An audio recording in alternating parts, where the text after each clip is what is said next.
Okay, so this is your volcano console, and this is the same console which is used for FFR, IFR and IVUS recordings. So the same console, all these keys are used for IVUS that you are familiar with. In addition, this key over here which says select plus and menu minus, these two and the ball in between, this rolling ball, this can be used for selection of items on the screen, and this can be used for clicking and selecting the objects. Rest of the keys are mainly for IVUS, except for this save frame which can be used for FFR measurements as well. So now coming to the main screen here, so what you can see is you've got this left lowermost select mode. If I bring my cursor here and I press select, it gives me the option of IVUS. So if I press this IVUS, the machine will shift to IVUS mode.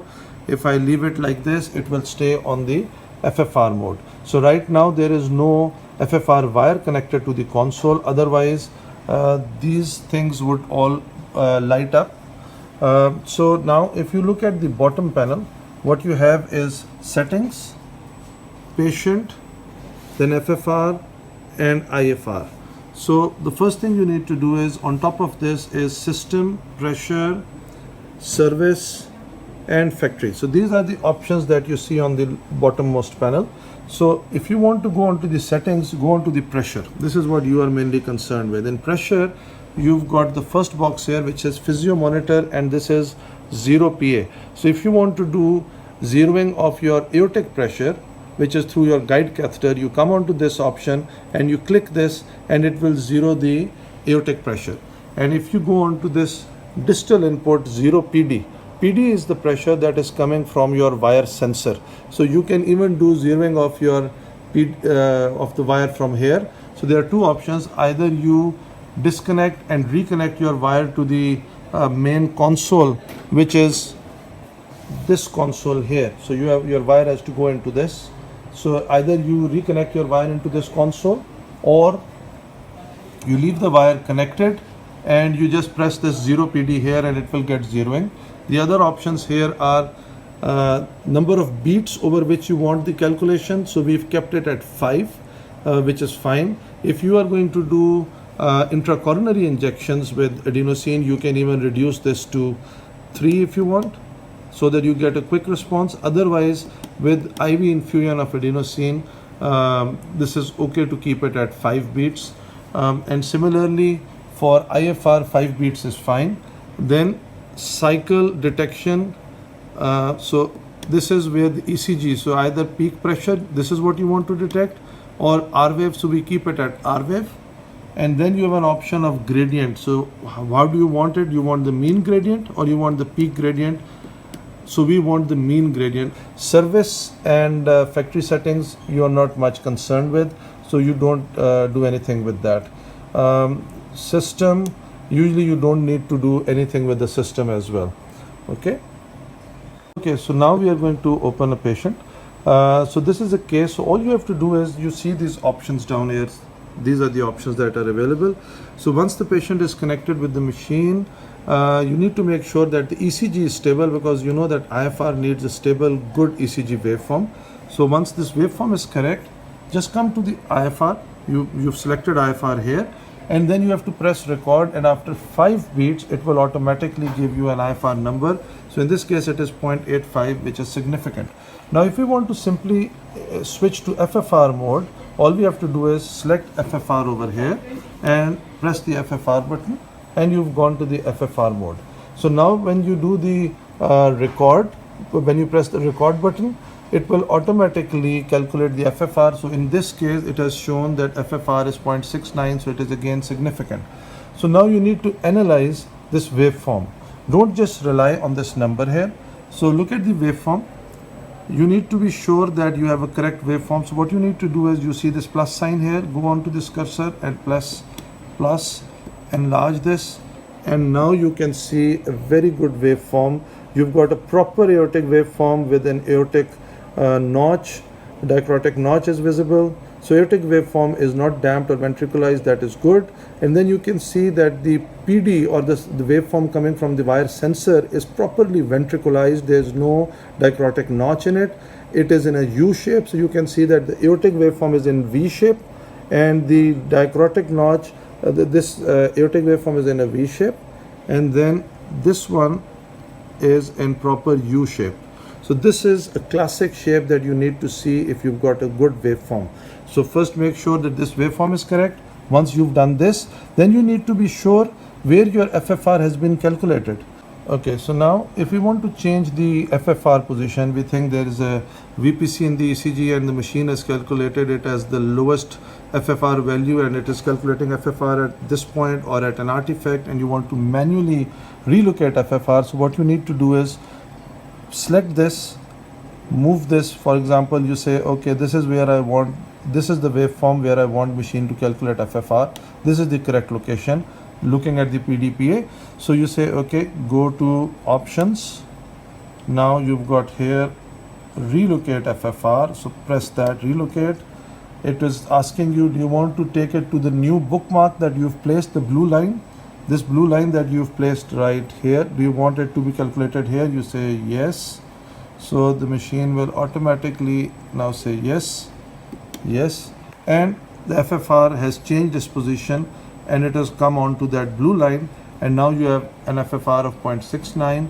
So it is the same FFR because it is the same, but this is how you can relocate the FFR. And if you want to save this frame that you want to give a printout to the patient, you see over here save frame option. You can use this save frame option by clicking it, or on the panel here, this is a save frame option. You can use this save frame option and you can save the FFR.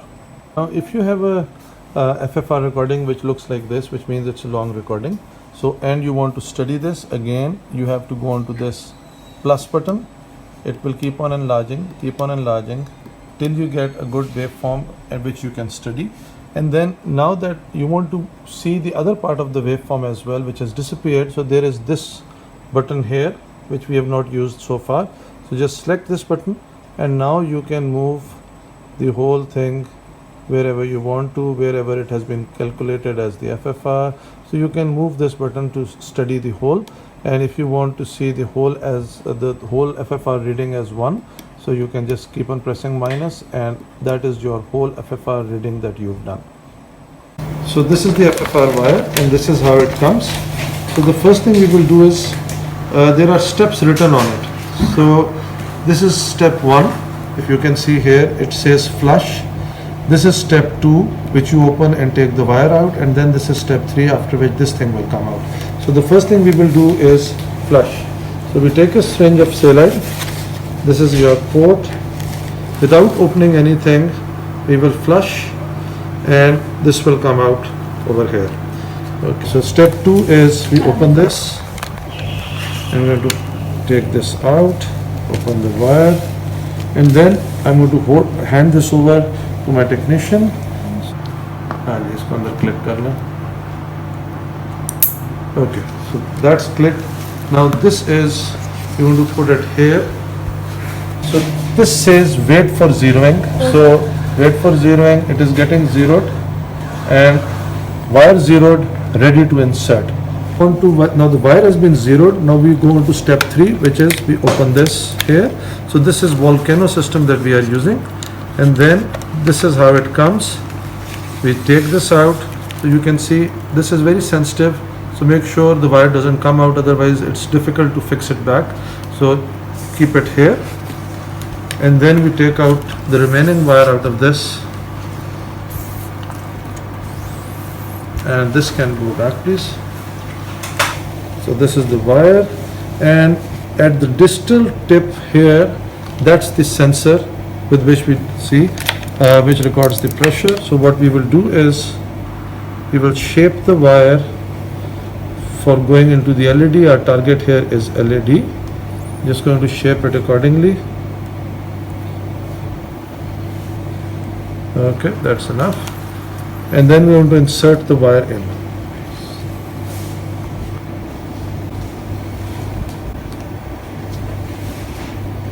Okay, so now you can take the wire in. Yes, sir. Okay, so now the first thing we will do is we will give nitrates. So I'm going to give 200 micrograms of intracoronary GTN. So can you please flush the catheter? So make sure that your contrast is not standing in the catheter. So the line is flushed, the nitrate has gone in. Nitrates take at least 30 seconds before they can start having their impact. And they are a must before IFR and FFR both. So nitrates have been given, line has been flushed. We've got a good aortic waveform. You can see the aortic waveform. You can see very nicely the dichrotic notch as well. So it's a good waveform. We've got a good stable ECG there, which is very important. Now let's show you the monitor screen.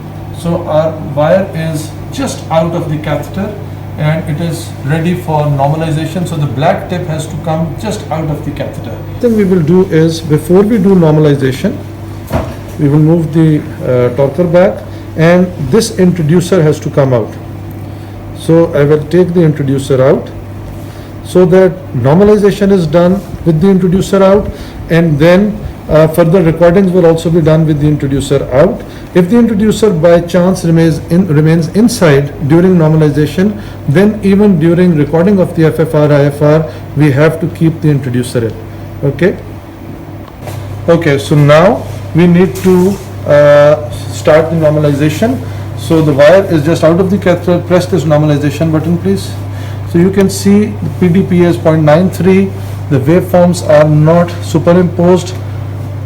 PD normalized, ready to measure. But this PDPA is 1. This has to be exactly superimposed, both the waveforms. The yellow is the distal sensor waveform and the red is the aortic waveform. They have to be exactly superimposed. Even temporal alignment has to be correct. So now we've got a PDPA of 1. It is normalized and we are ready to insert the wire. Okay, so now the distal wire, you can see, is placed in the LED. So it's across all of the lesions that are there in the LED. So it will give us an accumulated FFR or IFR value. So you've got the option of FFR. Press the FFR, please. So if you go into the FFR, you can record FFR. If you go into the IFR option, go to the IFR option, please.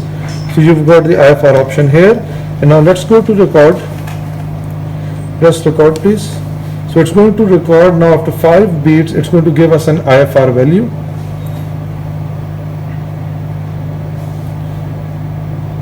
So it says measuring the IFR value. So now look what's happened here.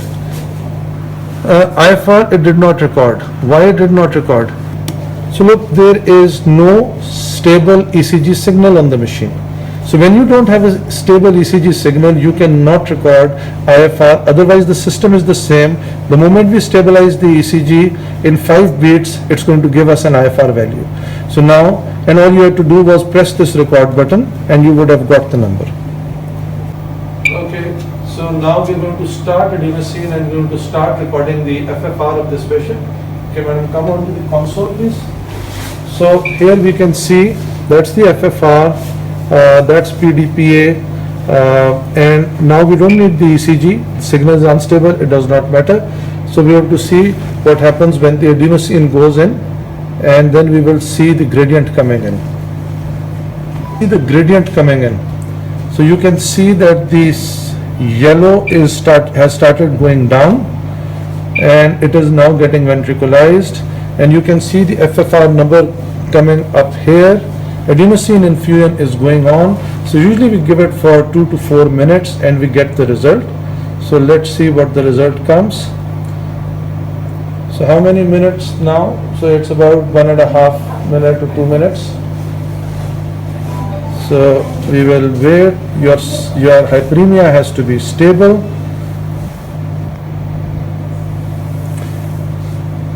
And then now this is stable hyperemia. The value is 0.82. So now what we will do is we are going to pull the wire back up to the catheter tip the way we did it for normalization. So keep recording, please. Okay. So now you can see PDPA. Let's see, it is stabilizing. PDPA is 0.96. So what is acceptable value is 0.98 to to 1.02 is an acceptable value. If it is other than that, then this error is not acceptable. We need to go back, start again with normalization, and then come in again and do the FFR.